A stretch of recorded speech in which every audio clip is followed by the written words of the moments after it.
Hello and welcome back to Conquering My Collection. A fairly quick one here, and usually when I say that it balloons far out of my control in terms of video length, but we'll try and keep this fairly short. In this video I'm going to be talking about Home Alone.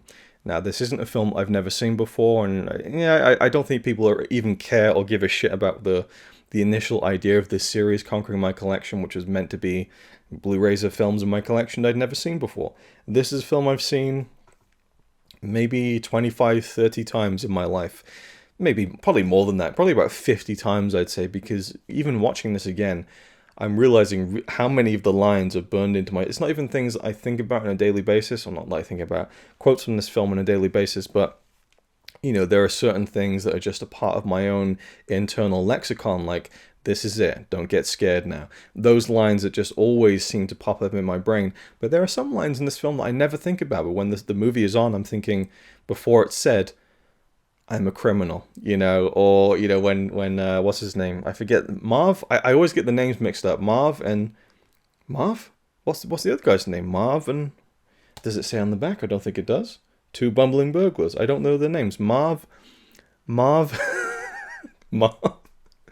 Marv, can you hear me? I don't know. I don't know which one's Marv. I don't know what the other one's name is. Daniel Stern says to Joe Pesci, we'll just say it in those terms, the McAllisters, they've gone to Paris, like they're away, and he just turns around and says, yeah, I knew they were, or something like that. I've even forgotten now what the exact line is, but when I was watching the film, it's like I slotted back into this, like, almost like I slotted into the script, and I just, in my head, was repeating the lines like a millisecond before they happened. Yeah, I knew they were, something like that. See, I can't recall it just independently of the film. When I'm watching it, I get into this track, and it's just like the movie starts playing in my head like 2 seconds ahead of everything else, which just shows you how much I've watched the film and how much I love it. Anyway, Home Alone in 4K, I decided to grab this. It came out a few months ago for the first time in 4K.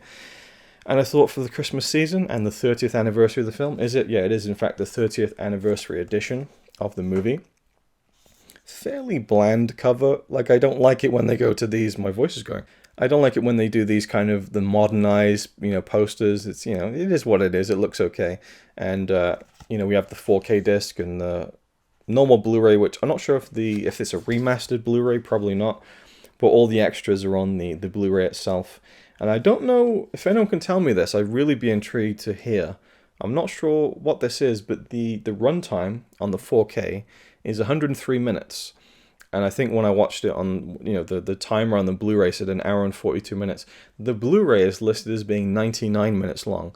Now, I didn't notice any new scenes on the 4K version, so I don't know whether it's just 4 minutes of extra credits. I really don't know. If anyone has any information about that, I'd be really intrigued, because with, like, the Blu-ray and DVD, you would get kind of like the PAL speed-up issue. So I don't know, but that can't really happen on Blu-ray and 4K. There's no real differences in terms of the frame rate or anything. I don't know what that is all about. But anyway, Home Alone in 4K. What did I think? I'm no expert, you know. I've talked about 4K a few times on the channel. It's not something that I'm a big expert on or have the most professional setup for, but I thought it looked great. And it's, you know, I joked when we watched the film, when, you know, me and Connie sat down, I was like, whoa, holy fuck, the 4K, it looks amazing. And obviously it didn't. And I love it's kind of like a charming character flaw of 4K to me when watching these old movies, is you can now tell, like, really clearly when certain shots are out of focus. There's, I think, one of the scenes in the airport with the parents of Kevin, and she's just, like, almost completely out of focus. Now, you would never have noticed it before, but, I mean, there's so much more detail with the grain and the 4K resolution that you can say, oh, she's out of focus in that shot, you know. It's kind of, I find that interesting. And also when Kevin is sat down at the breakfast bar, and he's kind of thinking, and you have the fade-in version, the shots of, like, all of his parents and different, like, angles of the things, like, Kevin, you're such a disease, and all this stuff, and look what you did, you little jerk, and you see them pop up on screen. And because this is film and not digital, they had to, it's an optical effect. So you lose a generation of quality. So we see Kevin sat down by the breakfast bar, and suddenly this beautiful 4K grain just kind of disappears, because it's now a shot that is of much lesser quality, which is more noticeable, I think, on 4K Blu-ray, because you're just seeing more detail with the grain. And when you get that drop in quality, when the generation of film is lost, then you know, that can be a problem. And I don't know why I'm mentioning this, but from what I remember, the effect shots in the original Star Wars were filmed on, like, a much higher resolution film stock, like 65mm, I think, or 70mm even, so that when they would lose the generation of quality by doing the optical effect, they would still retain it at roughly like 35mm quality to contain to keep the consistency contained throughout the entire film. And I'll be intrigued to watch the 4K of Star Wars to see how that does hold up in terms of how the effect shots look next to the stuff that's like on location. But anyway, that's a whole other thing. And I certainly am no expert, but I thought it looked really good. There's definitely an uptick in quality, and looking at some of the comparisons online, you can see that there's a lot more detail there. It's certainly, again, it's tricky because it's not something that's like, oh my god, it looks so much better, but it's just nice to own these films in what you know is the best possible quality that's available. The closest you can get to watching a film print of Home Alone at home is this Blu-ray, and I think that this is one of the better ones that I've seen, of the very few that I've watched so far.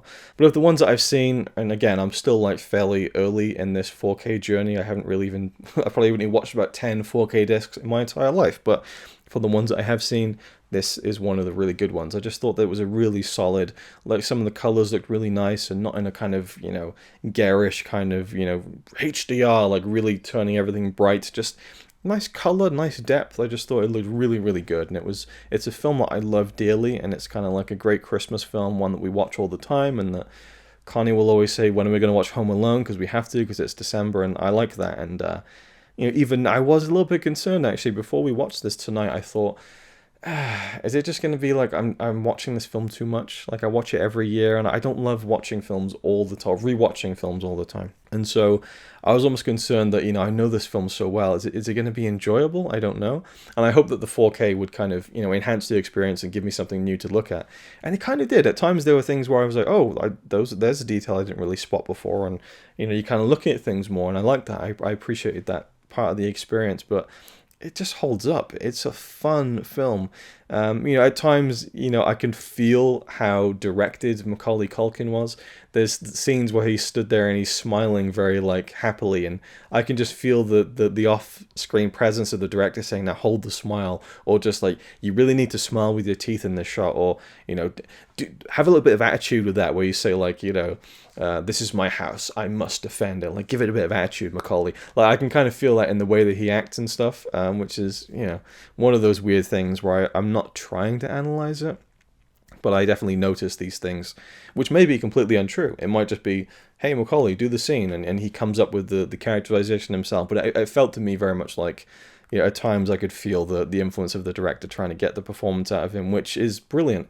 He's so entertaining in the film, and I was thinking throughout the film, like, what else did Macaulay Culkin really... I mean, I know he done a lot of films. He did Uncle Buck, and is it The Good Son with Elijah Wood? The Page Master was a film I loved as a kid. He did My Girl. He did a lot of films, and Richie Rich. But I feel like Home Alone 1 and 2 is really like it's the big thing that he did, and it wasn't really another big, huge thing after that. They tried to replicate that with things like, The Page Master and Richie Rich, but I don't think those films really took off as much. I just don't know much about his career after that. It just seemed like it fizzled out, which may be offensive to the guy. I don't know, because he's still around and doing stuff, but... Yeah, and there was a funny tweet from him, I think this year or the year before, where he's like, "Hey, do you want to feel old? I'm 40." which I thought was brilliant. But I mean, it's an iconic performance. And then you have Joe Pesci and Daniel Stern as Marv and Steve. I don't know the name. Okay, Marv is Daniel Stern's character, because when he's got the spider on him, he's like, "Marv, what are you doing? Marv." Okay, so he's Marv. So who's Joe Pesci? What's his character? What does he call him? It's like, no, Snakes. What was that? Where have I heard that name before? Snakes, something about Snake. I don't know his character's name. It's like Buzz. I know Buzz and Old Man Murphy, and yeah, I don't know. The Old Man Murphy stuff is funny, where it's just like, it's so blatantly leaned into, where he just like slams his hand down on the thing, just looks at Kevin like, "I'm gonna fucking kill you," for no reason at all, and then he's like, "Merry Christmas" at the end. They just, it's fun because you can see what they're doing, and it's just, it just makes it. I think it's a great family film. John Hughes wrote it, and that was another thing at the beginning.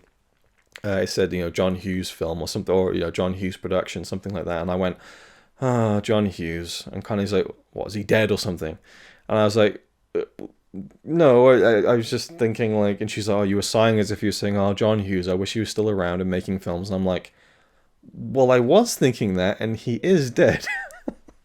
But I was more just like, oh, John Hughes, like, what a great, storyteller. And she's like, oh, and then like, I forget his name now, the actor who plays Kevin's dad. I was like, well, yeah, he's passed away now as well. And she's like, oh, who's that? The guy who plays the polka guy. And I'm like, no, but he's dead too. Like, oh my god, like it was just one of those like that was an interesting, experience during the opening credits of the film where we're just like crossed wires and lots of people who have passed away sadly. But so yeah, John Candy, he's a blast in this film for the like probably only like 2 to 3 minutes he's in the film. I love John Candy and it's always fun to see him pop up even in small roles. We have Elvis making a cameo in the background, which is one of the the great moments of cinema, I think. And the whole, the escapism and the I don't want to say wish fulfillment because no kid really wants to be home alone when burglars are coming in, but there's such a fantasy to the whole situation where he sets up all these traps. And if you watch this film as a kid like I did and you didn't feel like doing that and drawing up your battle plan and leaving traps and stuff, then I just don't know what to say, because that's just like it felt like such a natural thing to fantasize about after seeing the movie, because it's just portrayed in such a fun, cartoony way. Like, even just the little things of when, Joe Pesci's character, whatever the fuck he's called, gets the blowtorch in his head and he runs out and it's like, oof. Like, I remember and I kind of retain the cadence of how Joe Pesci groans and moans in this film as if it's a quote, if that makes any sense.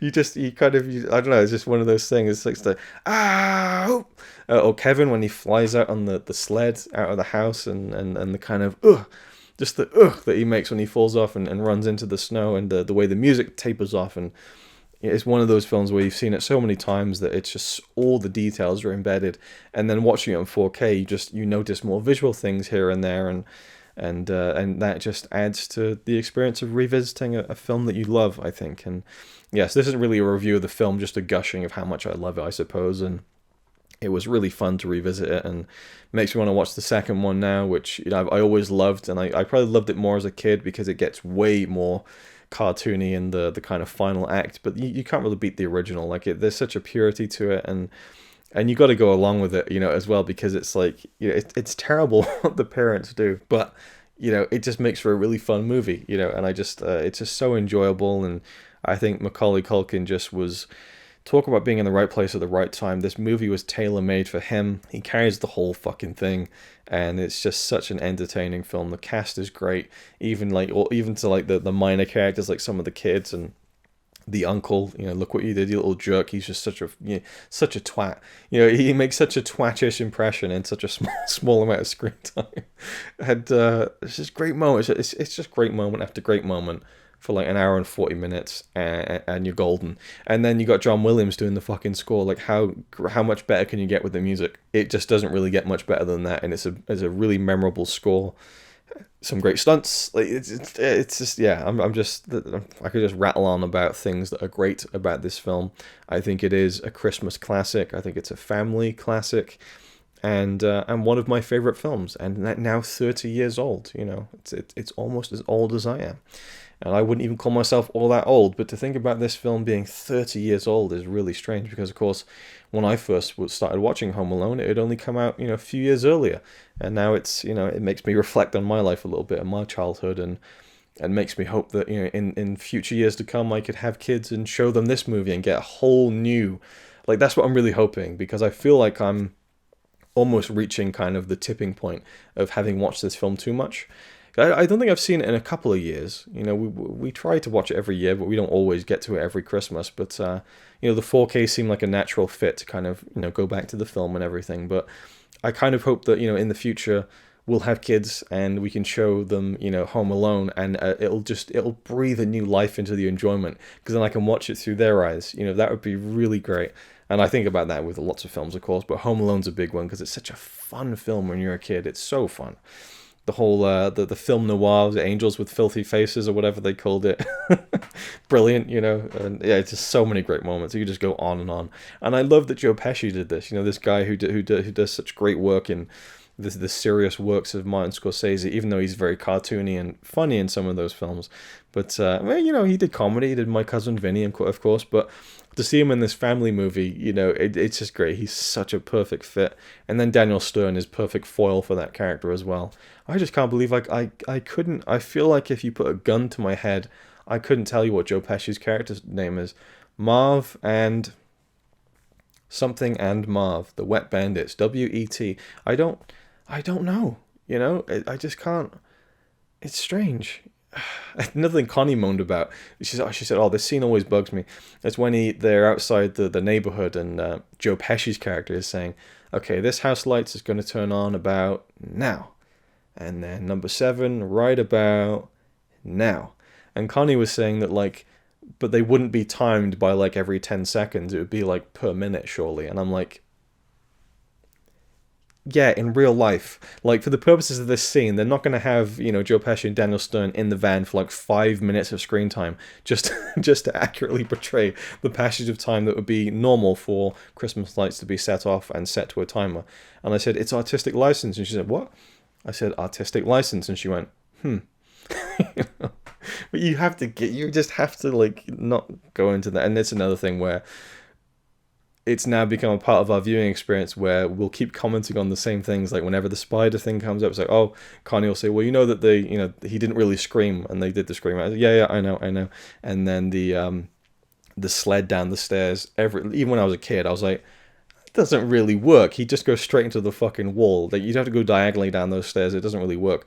And, you know, he's setting the sled up and I'm like, don't say it. And Connie's like, you know, and I'm like, don't say it. You say it every time. I know, we know. I think about it every time. It doesn't make any sense, but it's a fun little shot. Like, it's just one of those things.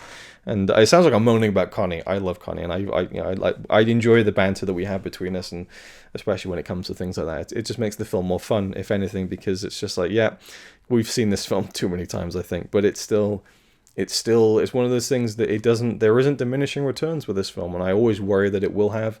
And I really love the scene between Kevin and Old Man Murphy, because every time I watch it, I feel I go, oh, this is like quite a long scene. Like, it really goes on, but it gives them time, and it's just a really nice. I like the dynamics of that scene, even if they've built him up in such a cartoony fashion in the preceding hour and 10 minutes. That scene's a really nice scene. And it's just nice because I feel like that old man is holding on to so much regret in his life about his son. And he goes over to sit next to Kevin. I don't think he's doing it he can tell that this kid is scared of him. And so he wants to go and, you know, say, "Hey kid, you don't need to be scared of me," you know. That's part of it. But I feel like, and this is me projecting, I feel like Murphy is so like racked with guilt about what happened with his son and the falling out and everything. He goes over to sit next to him and he wants to talk about it. He wants to speak. He wants to vent about it. But he's being coy, and you know he does bring it up and he said, "Well, you know why I'm here." You know, he wants to talk about it, and I think he wants Kevin to kind of give him some advice, and he does, and it helps, and it's a beautiful ending, and I love that. It's just, and another detail that I never picked up too much as a kid, and again, I do think it's with the advent of Blu-ray and 4K, is when Murphy at the end is holding on to his granddaughter in the snow, and then he sees Kevin, he waves, and it's so beautiful. But then he puts his granddaughter down, and it's just this very slight facial movement where he's just like that, and it's like a blink and you'll miss it moment, but it's just like this release, this emotional release of where he's like, fuck, I did it. And now I'm here with my family, and this is, you know, it's a really, really nice subtle moment of acting, I think, that really adds even more impact to that scene now that I see that detail, which I do feel like with the Blu-ray and then the 4K, you just see those things a little bit more clearly, and the performance comes out even more, I think. Well, yeah, again, that may be exaggerating. I still think even on DVD you can see what performances are giving you, but sometimes the little micro details become clearer and more sharp, and that just adds a more, you know, it's a more fuller experience at times. I don't think that it's needed in terms of the 4K, but definitely with the Blu-ray, with any film, I think, with the high definition image, you get more details that do make the film, like the leap between DVD and Blu-ray is night and day compared to the fairly minimal leap between Blu-ray and 4K. I feel I can tell the difference, for sure. and there is an uptick, and I really enjoy the feeling, especially with a film like this that I love, and thinking this is like the best possible. I've said that before in the video, but you know, I enjoy that. I appreciate that, and I do think that the high definition age is a good thing for movie watching. Anyway, I'll leave it there. Love Home Alone. I would say tell me what the fuck Joe Pesci's character's name is, but I'm gonna fucking look at Wikipedia as soon as I turn this bloody video off, and I wonder if it's gonna be a thing where I'm like, oh yeah, I guess that's his name, or I'm gonna be like, oh, of course that's his name, Marvin. What is it? What is it? I just can't. That. Oh, you son of a. No, what is it? Joe Pesci in Home Alone. He plays and Marv. Marv and. It's gone. Honestly, like I said, literally gun to the head. I couldn't tell you what the fuck his name is. Thank you for watching. And I'll see you in the next one.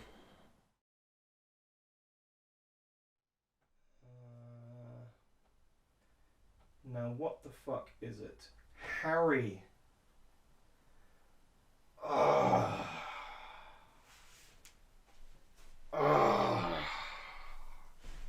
Harry. Are you fucking kidding me? Harry. I've reached the top. Fuck's sake. It's alright by me. Apart from the fact he throws cans of Carlin into a tree. Yeah, he's really cool. Yeah, he's really cool. But he's not quite as cool as you.